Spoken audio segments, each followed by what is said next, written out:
All right. Hello, everybody. Welcome to the Course Creator Community Podcast. I'm your host, Jono, and I'm super excited because we're speaking about sales this week. And sales is one of those things that course creators, it doesn't always come naturally to us. We're very good at creating the course, not always that great at selling it. And I was like, okay, if we're going to speak about sales, I want to make sure I get an absolute expert on. I can't just have someone good. I want to get the best salesperson I know. And it hurts me to say it, but I wanted to bring this person on because they're the best salesperson I know. They know every trick in the book: emails, webinars, DMs, phone calls. So I was super excited to have this person on. They actually couldn't make it, but that's okay because I've got my friend Claudia on here today.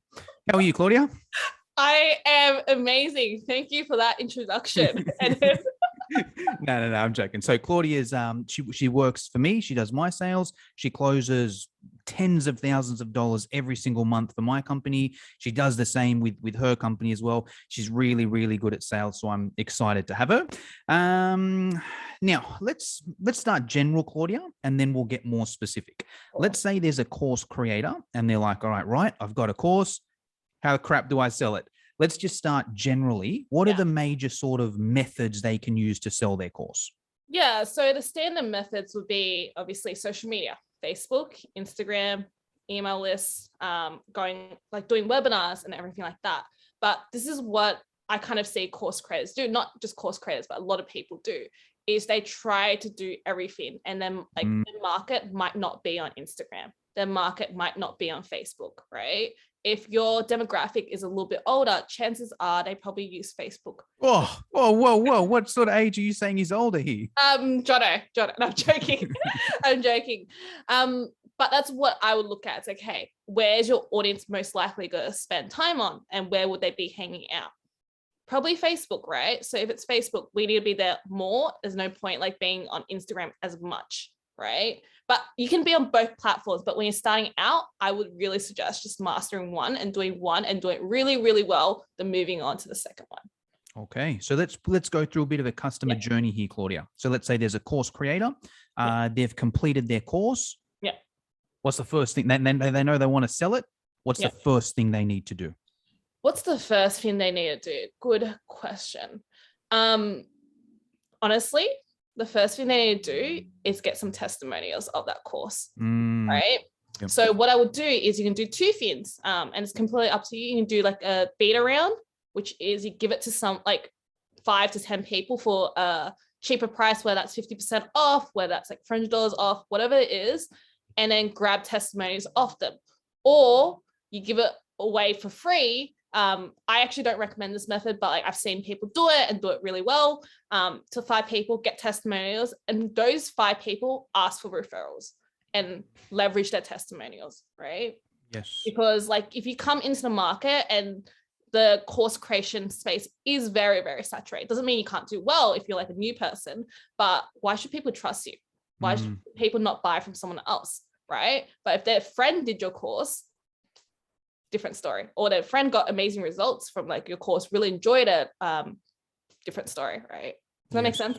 Yes. I'll piggyback off that as well. Another little strategy I like to use if someone's starting off, even if you don't give them your full course to start with, it may even just be a free consultation. Let's just say, for example, I know Diego's here listening. He's a Spanish teacher.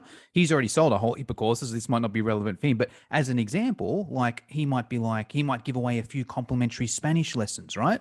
Yeah. That he just gives away for free, a 30-minute Spanish lesson, whatever it may be. Someone at the end of it, that was awesome. Diego, you got such a good way of teaching, Diego asked for a testimonial there. Let's say he does 5 of those. Okay, he's given up a couple hours of his time, but now he's got 5 testimonials. Diego's good. He's such a good teacher, yada, yada, yada. I know Maria's in here as well, who's a copywriter. She might give away some free copywriting sessions. Hey, I'll write your next Facebook post, for free. She spends 30 minutes writing that Facebook post or email or landing page, whatever it is.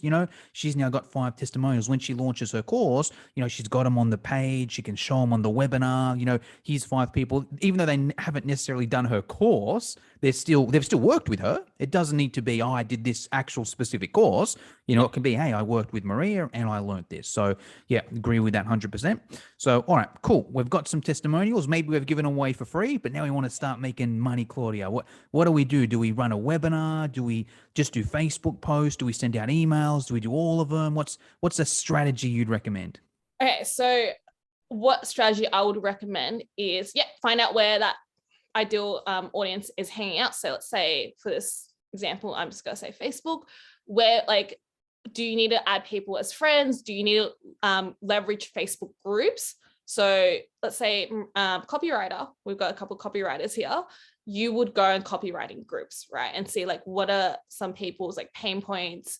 Like what are some solutions that you can pretty much help people with? Start making connections with them, even if you want to like find someone with a big list as well, right? So is there anyone in that space that you could leverage their audience instead of having to find your own? So I know, Jono, you bring a couple of people in as well, right? That so sometimes leverage your audience, so they don't have to start from scratch. Yeah, I get hit up every week from someone, you know, they're like, hey, can you sell this product to your list here? And if it's good, I'll do it. I'll look at it. And if it's crap, I just brush them off or whatever. It's not worth it for me. But if it's like something where I'm like, oh, this is actually good, I'll do it, because it's usually a 50-50 split, and it can be a win both ways, right? Let's say if I'm the person with the list, if someone comes up to me and they're like, hey, Jono, I've got this course. It's $500. It's awesome. Your people will love it. If I look at it and it's a good course and I know my people will love it, of course I'll do it. I'll send it to my list. I make money for doing nothing. I send out an email, or I don't even send out the email. Claudia sends out the email for me, and you know, and then I make hundreds or thousands of dollars off someone else's thing. So that's I think it's a great way to start. And then like sometimes you don't really want to go in that cold though. So instead of doing that, you'd be like, hey, I've seen your group, let's say Course Creators Community. That's what your group's called, Jono. You're doing amazing stuff there. I was wondering, do you want me to do a free coaching session around social media and sales for your audience? Like, I don't want anything, but like, if you could just share my socials, I would really appreciate it, kind of thing. And even say what I do, because once again, a lot of people hit me up, and a lot of the time, even if they're good, I'll just ignore it. But if I recognize the name, I'm like, oh, this person's in my group. Oh, they've bought a few of my. The more engaged they are, if they're in my group, great. If they like and comment on my stuff, okay, I'll recognize the name. If they buy my stuff, then they say, hey, I've bought a few of your course. I feel almost, like I have to. They've bought my course. I better, at least hear them out. Yeah. So it's kind of like that's a good point as well. Like, it's not just about finding someone with a big list. Building relationships. Build that relationship first, and that's why I like podcasting. Because it's kind of like, and when I want to collaborate with people, the strategy I use is basically the first thing is ask them to be a guest on my podcast. If I see someone that I want to collaborate with, I'll reach out, hey, Claudia, or not Claudia, hey, Laura, I love your stuff, I'd love to have you as a guest on my podcast, similar audience, you can plug your stuff, make it a win for them. Yeah. And then the return thing is, after that, 9 out of 10 times they ask me to be a guest on theirs, or if not, I ask them. Hey, can I, do you want me to do some training for you? And then the step after that, hey, let's do a collaboration. Yeah, for sure. So what Maria could do is like, hey, Jono, do you want me to do a copywriting session for your VIP members? And then she might get some sales out. She might get some sales out of that. So you want to always, like, how I build relationships, like, what can I do for this person first before I ever ask for anything, right? Yep. And then when, like, let's say I need something, people just, they help me. And because I've helped them, I think too many people, I guess, in the online space, they always think about taking, build relationships, help people out. Even if it's not immediate sale, they always come back after, because you've given them that tip, you've given them advice, you've actually cared about them, right? Gotcha. Okay. So circling back to, I think I'm going to be off a track. Collaborations. Yep. I think if you don't, like, you literally have zero audience, because there are some people I've coached that have zero audience, and it does take time to build. I would say 3 months as a minimum. Like, don't believe those overnight success stories. It does take time. So I'll go, who has your ideal clients list? So Maria, for example, Jono would have your ideal clients list. So maybe it's something like you guys could collab, and that way you don't have to start from scratch. People hear about you, know about you, you can build from that and start getting something called authority, right? Yep. So that's kind of what I would do. The first. Awesome. Yep. No, I think a good thing there as well is the 3 months. You know, like if someone's listening to this, they're like, right, I finished my course. I got to launch tomorrow. My first question would be, all right, so what have you been doing the last 3 months to build your list? And if that answer is nothing, you know, it's like, well, what you got to do for the next 3 months is build your list there. So awesome. All right, cool. And then from there, Claudia, so let's say now someone's built a bit of a list. Yeah. Do they make a Facebook post and sell out their course? Do they run a webinar? Do they go in the DMs? Do they do phone calls? What's the kind of strategy? Okay, let's go.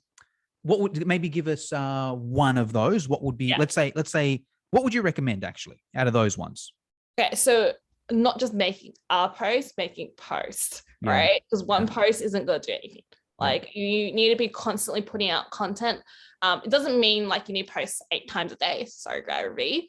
But you do need to be consistent because that builds trust with your audience. And so like, let's say you make a post and that whole agenda of that post is to make a sale. You won't make any sales because there's no trust with the audience. You have to be consistent. When I say you have to be consistent, you have to create the type of content that's going to take people to the next step, like persuade them to buy from you, right? Because what I see a lot of people doing, and it's very like, in kind of like the industry I coach, which is health fitness, they put out so much value posts like tips, health exercises and stuff, but it's not persuading people to take the next shift with you, right?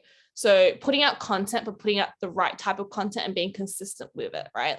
And mixing it up. You can do video, you can do post, and then from there, you need to have the next step for them. So you put out content. How can people then work with you? Like where are you directing them to? Where's the call to action, right?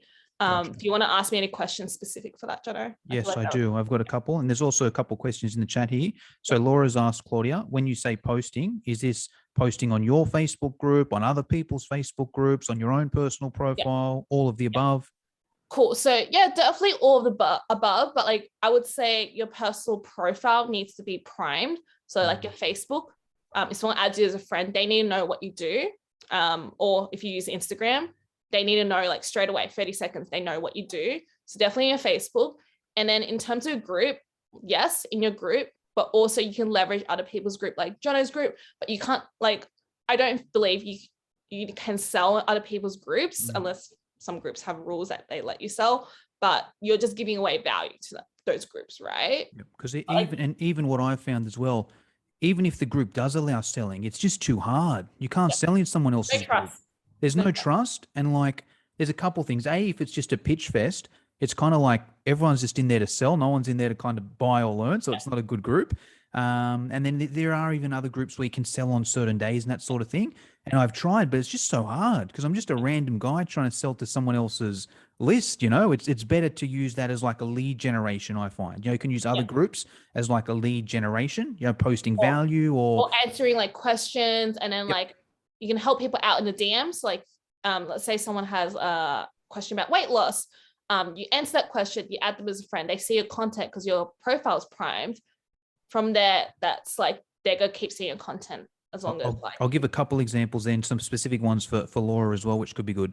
So let's say in terms of like other groups. So let's say you don't have an audience, and let's say you don't have anyone to collaborate with, and you're like, right, I need to build from scratch here. What I would recommend in different Facebook groups is join a heap of them. You'll find that half of them suck, half of them are good. Just stay in the ones that are good. Right? Because sometimes it gets too flooded and you just can't keep up. But pick, maybe 5 is a good number. 5 like good groups that are good, engaged, and you can sort of half promote. It's not a pitch fest, but you can do little things here and there. The best are the ones that kind of allow you to promote once a day. Sorry, once a week. Every Friday. Every Friday you can promote, but don't promote your course. You promote your freebie. So in your case, maybe one week it's your quiz, the next week it's your webinar. And you have 3 or 4 that you just vary up from there. So it's essentially you're using that group to build your own list, and then when they're on your own list, now you can do your magic. Whether it's adding them to your Facebook group, whether it's the email marketing, whatever it may be, but you essentially use those other groups to get people on your list there. Sometimes groups don't even allow that. They don't even allow the free promos. What can be great there is if you can be known as like the go-to person in that group. So you need to find a group that's not an exact match. You know, like let's say in Laura's case, she won't join a group that's also about hypnotherapists for weight loss. It's too much conflict, right? And maybe she joins a new mums group, for example, right? And she sees that a lot of the new questions in the new mums group is all about weight loss. Laura can be known as the weight loss person in that group, right?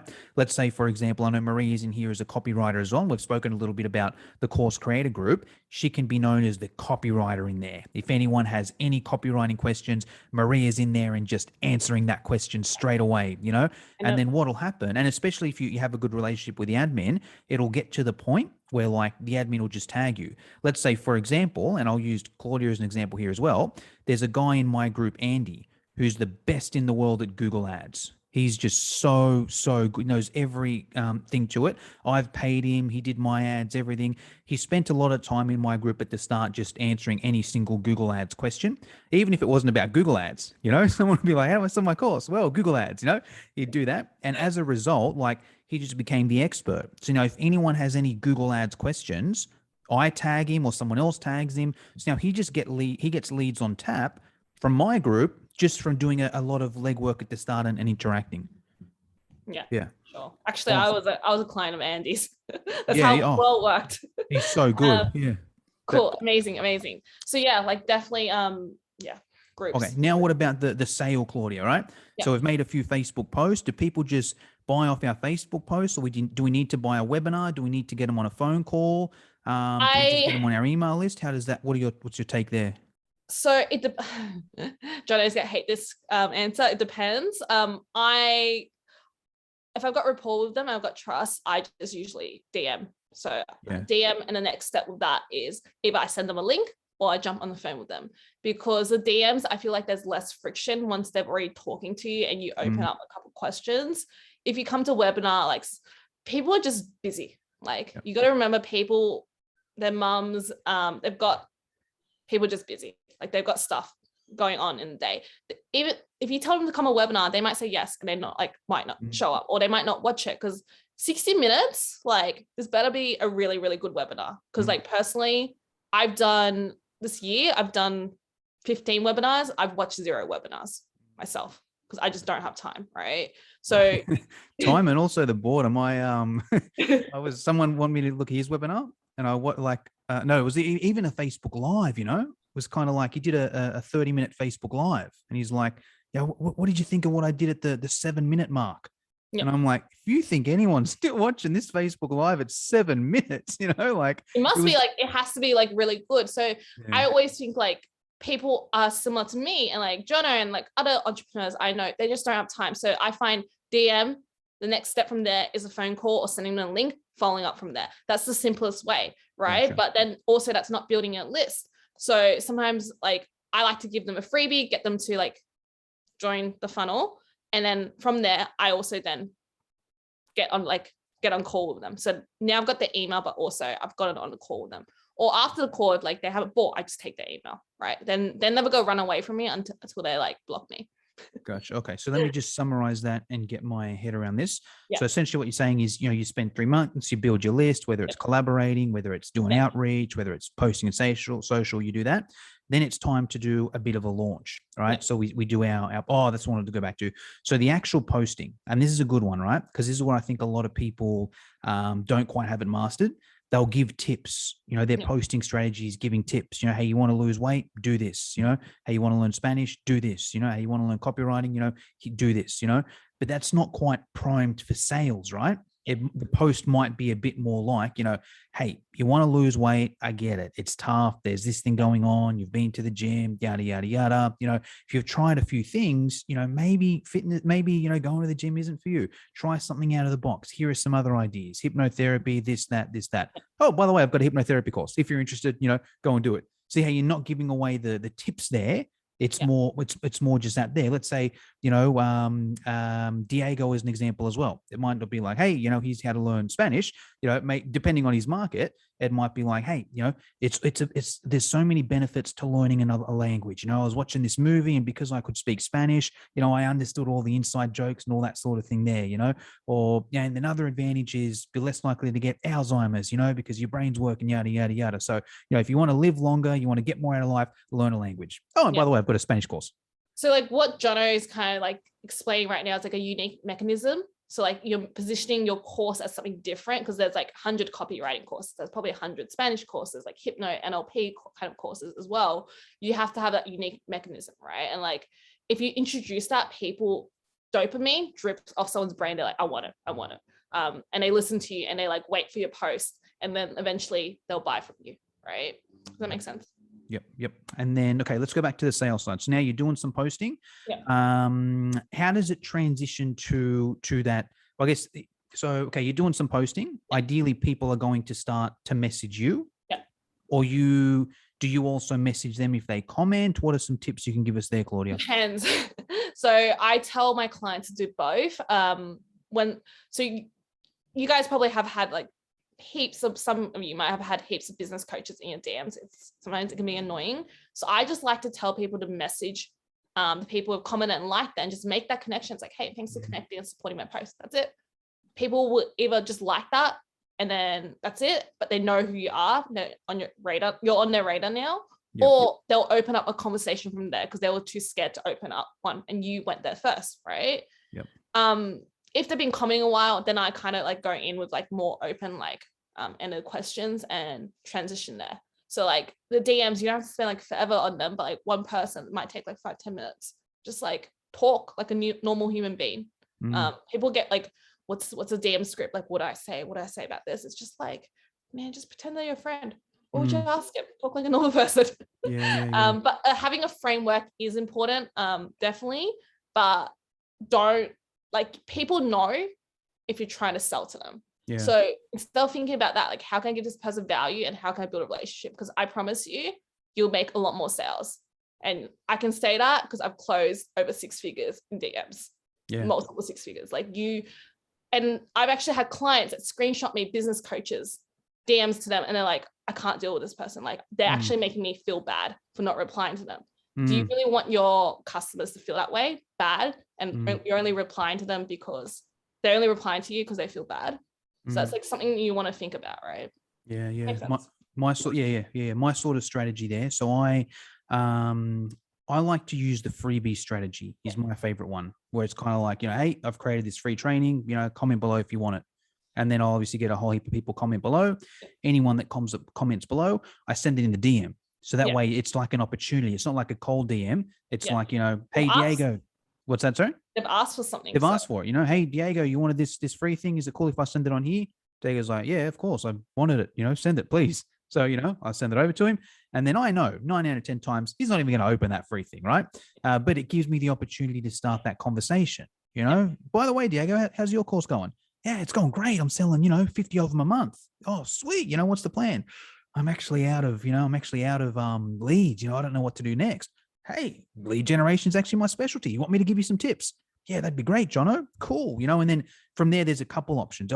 Depending on the person and the relationship, I might send a few. Okay, well, what have you tried? Okay, you've tried this. Have you tried this? And then I can switch to voice. I find works quite well as well. Send a few voice things. And then from there, depending on what it is, sometimes I just sell straight away. Hey, I've actually got a course that covers this. Do you want it? Or I might be like, hey, you know what's going to be easier? Let's jump on a 15-minute call and I'll give you some tips there. Send over a link, book a 15-minute call, give some tips, make a sell to the end of it. I find that one works quite well there. Definitely. So awesome. Cool. Good tips there, Claudia. So, correct me if I'm wrong, but it sounds like the easiest way to start is that, as opposed to a webinar, right? Yeah. Webinar is good if you got let's say me, I got big lists, right? I can run a webinar, no dramas. I got thousands of people in there. I'll get hundreds register. Even if only 20, 30 come, there's 20, 30 people that I can sell to at once. Yeah. But if someone doesn't have a big list, they're better off using a more individualized approach.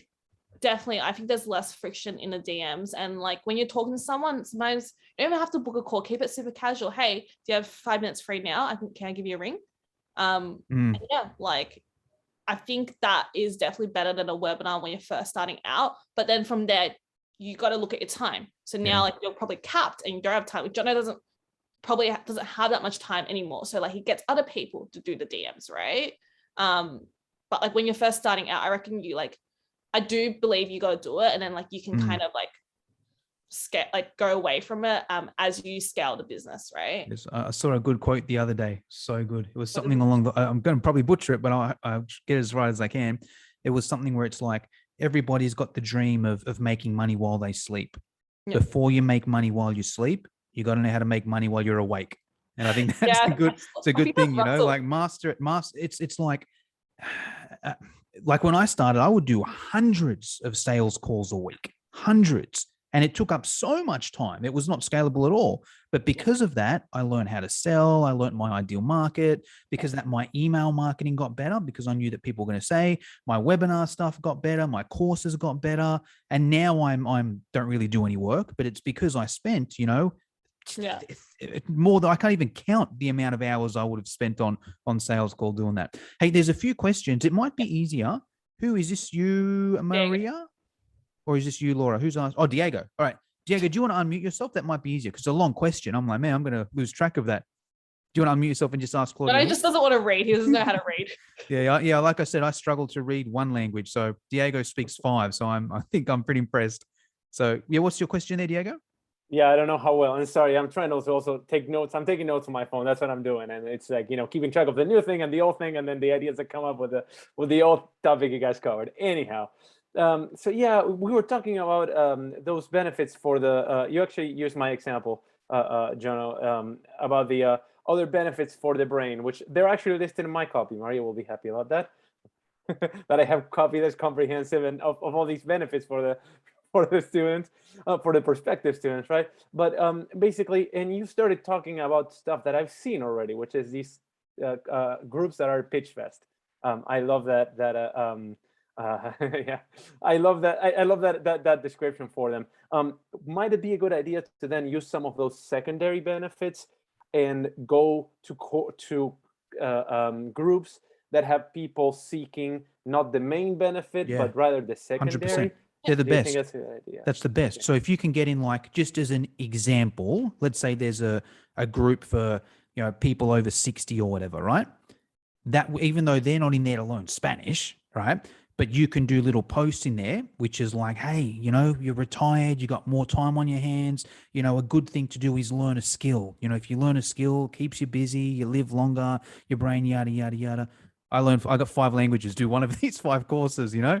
So you can, 100%, you know, and that's the best, because you can then be the language expert in there. You know, if anyone in that group posts and sort of like, oh, what does everyone do now that they're retired? You know, what does everyone do to keep them occupied? Oh, you got to do this Spanish course by Diego, and you'll be the go-to there. So yeah, 100%.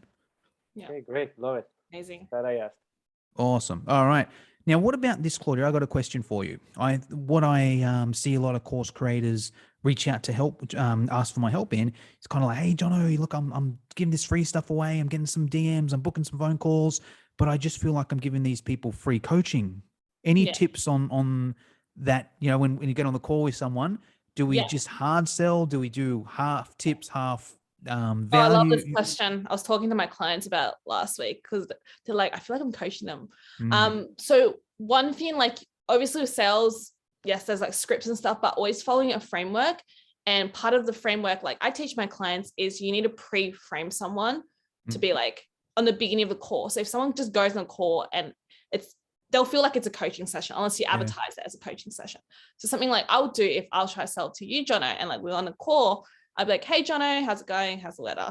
Blah, blah, blah.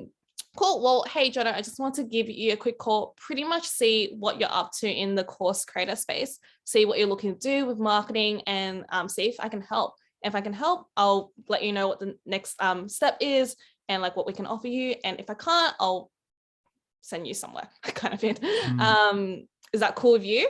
So that they've given you permission there to actually sell, right? And you pre-framed it in a way at the end, it's not awkward transition. Oh, by the way, I've got a course. It's like, hey, earlier I said, if I can help you, I'll let you know how. And I really think like you'll be a perfect fit for this course, blah, blah, blah. Here's what I do. Awesome. Does that make sense? Yes, 100%. I use something very similar because it's kind of like. Because I taught him. No, I taught you that. Oh, no, you didn't. Because it's kind of like, you know, what you're doing there is it's like if you just go in there and start coaching, it feels coaching, right? Yeah. But with that there, you're kind of saying, you know, hey, I'm going to help you out, and I'm going to have a next step if you're interested. And if you're not, totally cool. You can say no, because it's kind of like it's a good balance. So love that. So we've got about 5 minutes left. What we might do is maybe do an around the grounds here and just see if anyone's got any questions. Let's go around and see. Maria, any questions with any of that? Anything Claudia covered today, or anything you'd want her to finish up with? If you could, thank you for offering this opportunity for us all to chat real quick at the end. Claudia, I would love to hear a little bit more about, if you could just be like a little bit more detailed about the posting, and then how you have to be really careful with, making sure like you're not just like, it's so important to provide value, but then how do you transition into, framing things so that you're really setting up, like a sales conversation, or like, moving that relationship along, because that's something that I've personally barely scratched the surface with. And so it's interesting to hear you kind of make the distinctions with that. I'd love if you could speak to that a little bit. That'd be awesome. Do you mean, is this on like your own like social media, or do you mean in groups? Because that's a bit of a different thing. Are you talking about your own social media? Thank you for asking. I mean, like on my own, because I am just starting out with my Instagram, but then also just to kind of, even as I'm helping other people kind of understand what does that look like for your own like Instagram. I guess I should really specify for Instagram. I'm not even talking about Facebook now. Share your Instagram, Claudia. Is that an easy way to do it? Share my Instagram? Yeah, so you can see what you're doing. Is that an easy way for Maria, or? Yeah. Go. Have you got your phone on you now, Maria? I do, yeah. Go to I'm gonna get a new Instagram. follower. Yes. Claudia. Say again? So search Claudia _L1. You said L like lion 1?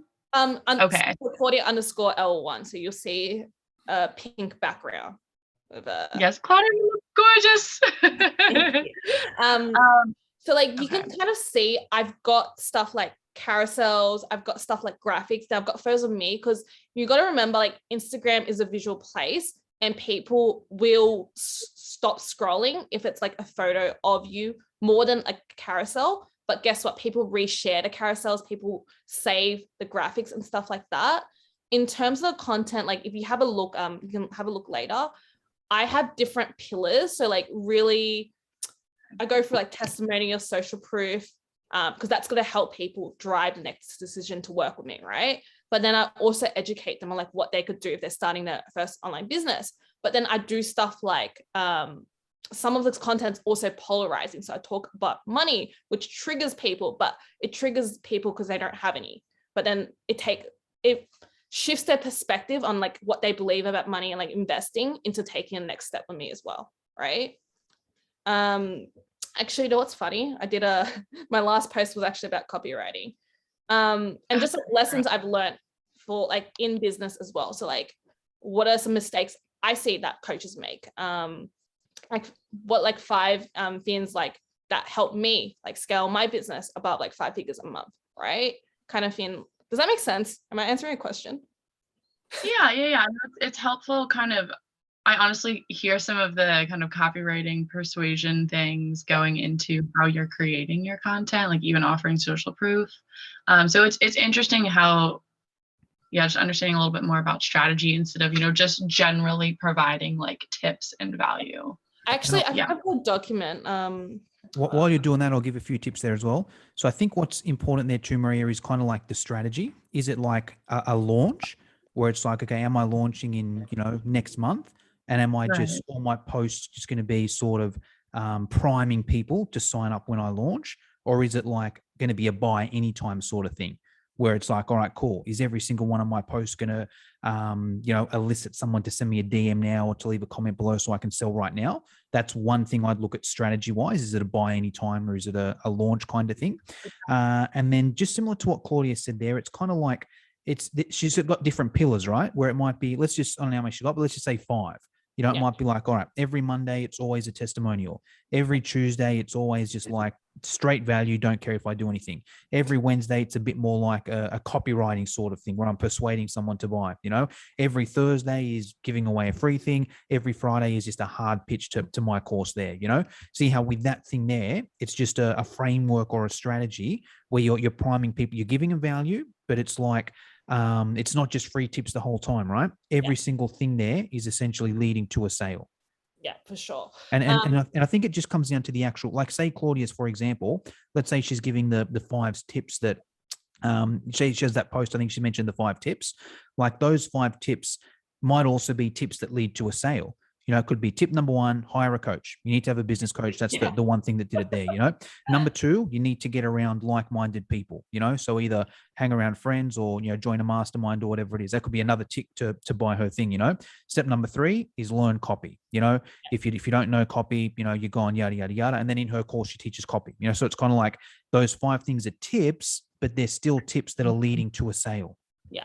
So what's it called? I've just pulled out a document I did with my client exactly about this, like the strategy. So I like to call this the content matrix, and it's pretty much mental triggers for like good copy and like people taking the next step, right? So this is part of like my launch strategy that I teach clients, but pretty much the first one is like authority. So like what I mean by authority is like important lesson you learn about certain problem your ideal audience has faced, right? Then you have the next one, which is like proof, testimonials, before and afters, results. And then this is the best one, actually pre-handling objections, right? I feel like if you don't pre-handle objections, you actually end up with a lot of broke prospects that can't afford it. So what I teach a lot of to my fitness clients is pre-handle objections. So like call them out and then shift their perspective on the limiting beliefs of like who they actually could become. So like that could be like investing in a coach, right? And then sharing your story, like why you should invest in a coach. And next one is likability, because like you can be giving all the advice, but people buy you for you. I'm sure you've heard this as well. So what are some quirks about you? Like what are some characteristics about you? Talk about your own journey, what's happening in your like life at the moment. Like this is kind of how, do you know those influencers, how they get like paid 10K to make a post? It's because they have influence. It's because people want to be them, right? So when people buy into your programs or your courses, people want to be you. So when I bought into like a couple of my mentors courses, I saw like what they were doing, like their life, their family. I'm like, I want to do that. I want to have balance. So I bought into that, right? And like if you always go education, unless you're trying to be an educator, don't do that. You want to like have that matrix of different tips, likability, authority, even being a bit polarizing as well. So having an opinion, like what do you stand for and what do you not stand for? Because that's the best way to like attract the clients and deter the ones that just give you a headache. Thank you. Awesome answer. That was very insightful. All that makes sense, Maria? Yes, thanks so much. Awesome. Laura, any questions on your end? No, I'm good. This is awesome. Thank you. Awesome. Diego, any questions on your end? Same thing. Great answers. I got great answers before, and I'm like, I already have so many ideas on how to apply them that I can't wait to get to them. Thank you so much. Awesome. All right, cool. Well, for anyone watching on the replay, Claudia, where's the best place for them to contact you? Your Instagram, your Facebook, your Instagram, TikTok, your OnlyFans? What's the best?